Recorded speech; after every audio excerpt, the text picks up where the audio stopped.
क्या तुम्हें पता है ये जो ट्रेन आ रही है इसमें है शिनचैन की सुपर कार, और आज मुझे कुछ भी करके ये कार शिनचैन को देनी ही है। तो ये मैं चढ़ गया ट्रेन पर, मुझे पहले इसको हाईजैक करना होगा। तो जब तक मैं शिनचैन के लिए ये वाली सुपर कार चोरी कर रहा हूँ तब तक तुम लोग वीडियो को लाइक करके चैनल को सब्सक्राइब कर लो। एंड ये मारा मैंने फट से हेडशॉट। थोड़ी देर में ये ट्रेन खुद ही रुक जाएगी, तो मैं चलता हूँ वो डब्बा ढूंढने जिसमें है शिनचैन की सुपर कार। फाइनली ट्रेन तो रुक चुकी है, तो ये रहा वो डब्बा एंड ये मैंने लगा दिया बॉम्ब। तो अब थोड़ा ट्रेन से दूर हो जाता हूँ एंड ये दबाया बटन, बूम।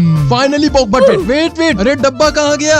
वो रहा। तो ये रही शिनचैन की कार। अगर इस वीडियो पे 100 कमेंट्स आ जाते हैं तो मैं नेक्स्ट पार्ट में ये गाड़ी शिनचैन को देने वाला हूँ।